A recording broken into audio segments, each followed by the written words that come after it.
자, 그러면 이제 우리가 문제점 또 진단 시간이 돌아왔습니다. 제가 부제를 뭐라고 말씀드렸냐면 수험생이 재시생 또는 장수생이 되는 이유에 대해서 저희가 말씀드리는 시간인데, 여기도 이제 팩폭주의 또 팩폭주의, 여기서 마음이 아플 수 있어요. 또 얘기 들면 이게 다른 사람 얘기인데 나한테만 또 적용되는 것 같기도 하고, 그래서 여러분들이 마음이 좀 아프더라도 다 도움이 되는 얘기일 수 있습니다. 그리고 궁금하신 점이 있으면 댓글창에 언제든지 올려주시고요. 지금 뭐 인사 많이 하시는데요. 자, 안녕하세요라는 인사도 많고. 그러네요. 네. 자, 그러면 먼저 저희가 문제점 진단에 대해서 장수생의 정신 자세에 대해서 한번 얘기해 보겠습니다. 자, 이 부분에서 우리 교수님 먼저 장수생이 어떤 마음 자세를 가져야 되는지 말씀해 주시죠.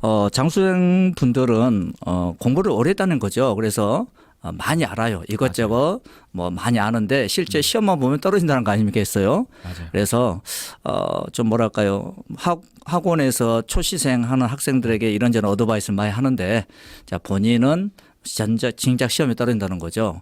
그래서 약간 자만하지 않을까 그런 생각 들어요. 두루두루 잘한다는 그런 생각 때문에. 그래서 자만하는 그런 마음이 가장 큰 것 같습니다. 그래서 내가 뭐 공부하는 어떤 패턴 이런 것들 스스로 정해서 하다 보니까 상당히 조금 장수생이 길어지는 그러한 악순환에 빠지는 것 같아요. 그러니까 저는 이제 이 장수생, 뭐 재시든 삼시든 간에 이 장수생 분들을 포함해서 재수하시는 분들도 마찬가지인데, 그러니까 두 가지가 있는 것 같아요. 하나는 뭐냐면, 그러니까 좀 과도한 자신감.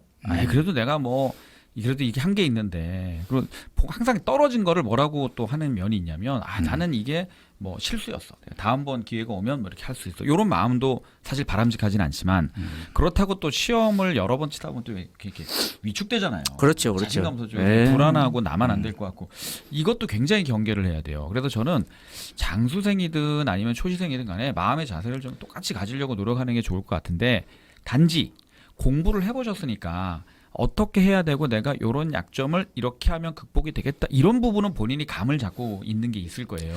그렇죠? 근데 여기서는 이제 여러분들이 좀 아셔야 되는 게, 필기를 한 번도 통과하지 못했다. 뭐 2년 지나도록 이건 네. 공부 방법에 분명히 문제가 있는 거고요.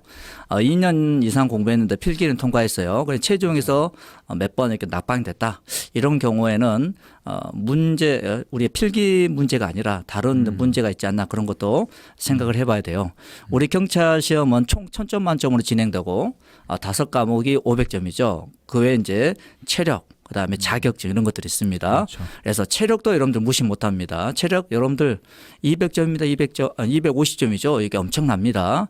그래서 필기에만 너무 집중하다가 체력을 등한시하거나, 또는 자격증이 50점이죠. 50점 엄청 큰 점수입니다, 여러분들. 그렇죠. 자격증 이것도 여러분들이 무시 못합니다. 그래서 자격증 부분이 조금 미흡하지 않았나, 이런 것도 생각해 보시고요. 그다음 마지막에 이제 면접이죠. 면접, 인적성 관련돼서 이 부분도 많은 학생 떨어진 친구들 보면은 최종에서 인적성을 등한시하는 친구들도 있더라고요. 그래서 그런 부분들은 우리 해커스 학원에서 아주 전문가 선생님들 오셔서 하기 때문에, 해커스 등록하셔서 하시면은 그것도 뭐 인적성을 극복하는 하나의 방법이 되지 않을까, 그렇게 생각을 합니다. 우리 여기 댓글창 보니까 서지석 학생이 김승범 쌤, 저는 강남 캠퍼스 다니고 있는 학생인데 질문은 언제 할 수 있나요? 반갑습니다. 어쨌든 질문은 어느 때나 하시면 됩니다. 그리고 질문한 건 저희가 이제 눈에 우리가 잘 보고 있다가 답변을 드릴게요. 그리고 제가 이 장수생의 정신자세 관련해서 이건 뭐 구체적인 공부 방법하고는 좀 관계가 없을 수 있는데, 저는 이제 학생들에게 항상 하는 말씀이 있어요. 뭐냐면 내가 알아서 한다라고 하는 말이죠. 알아서 할 수 있는 사람 별로 많지 않아요. 그러니까 알아서 내가 알아서 해. 그거는 어떻게 보면 핑계일 수 있어요. 계획이 있어야 되고요. 계획을 못 지키면 다시 수립해서 하셔야 돼요. 알아서 나이 60, 70 돼서 힘듭니다. 그거는 저도 마찬가지예요. 그러니까 너무 그렇게 좀 뭉뚱그려서 그냥 그렇게 생각하지 마시고 구체적으로 계획을 세워서 하시면 될 겁니다. 그런 마음의 자세를 항상 유지를 하세요.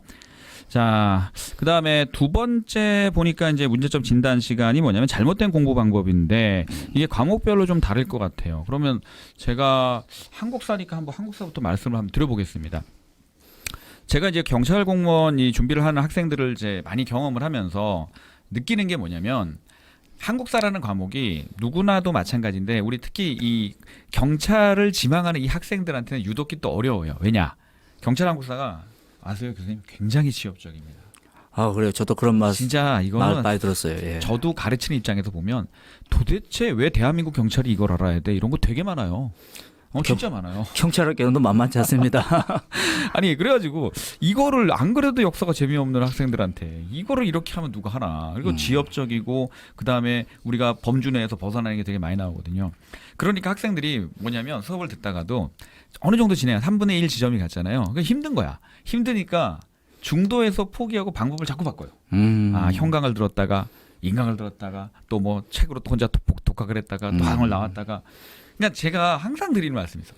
3,000m 달리기를 뛸 거면 기록이 안 좋아도 3,000m를 뛰어봐야 그 다음에 뭘 얘기를 할 텐데 맨날 500m 지점, 1,000m 지점에서 맨날 포기하고 방법 바꿔요. 경기장 바꾸고. 그리고 뭘 내가 맨날 안 되는 거예요. 그러니까 처음에 모든 공부는 특히 한국사는 지엽적이기 때문에 완주를 하시고 그 다음에 이게 이렇게 하면 되겠구나라는 감을 좀 잡아야 되거든요. 그러니까 처음에는 그렇게 좀 임하셔야 돼요. 그래서 공부 방법에서 내가 자꾸 방법을 너무 많이 바꾸지 않았나. 그래서 내가 하나의 나한테 맞는 방법을 빨리 감을 잡으셔서 그걸 누가 뭐라 그러든 꾸준히 밀고 가야 돼요. 꾸준히 밀고 가야 돼요. 그리고 구체적인 시기별 공부 방법은 제가 조금 이따 다시 말씀드릴 텐데 일단 그 마음의 자세를 가졌으면 좋겠어요. 한국사는 그렇습니다.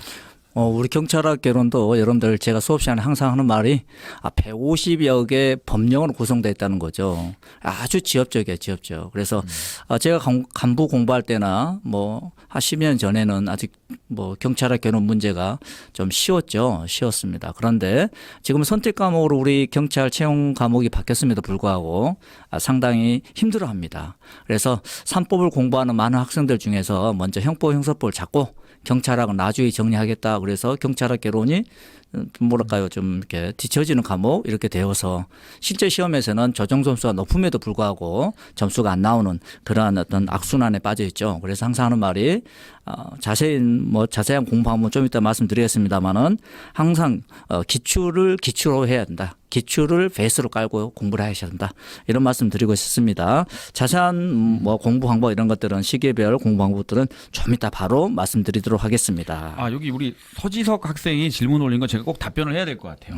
자, 이제 경찰 준비하시는데 강남 심화반에서 수강을 하고 있다는 거죠. 그래서 경찰 쪽을 들어야 될지 이제 고민이 되시는데 그 첫 번째 이제 그건데 제가 이제 그거부터 말씀을 드리면 제가 이제 그 강남에서 심화반을 수업하는 거랑 노량진 경찰하는 거랑 뭘 들어도 여러분 상관은 없어요. 제가 그거를 다 잡아주기 때문에 기출에 나왔던 경찰 직렬이건 7급이건 9급 직렬을 다 잡아주기 때문에 그건 괜찮은데 약간 그 방법 있잖아요. 문제 내는 유형이 다르잖아요. 순서 배열이라든지 뭐 모두 골라라든지 지엽적인 거. 그거는 우리가 기출 문제를 풀면서 커버가 되기 때문에 그거는 괜찮은데 문제는 다른 과목까지 좀 고려를 하셔야 돼요. 한국사만 해서 경찰 시험에 합격할 수 있는 게 아니라서 다른 과목이 있잖아요. 그 부분을 공부하는 게 지금 본인이 있는 공간이 효율적인지 그런 것들을 좀 생각하셔야 될 것 같고요.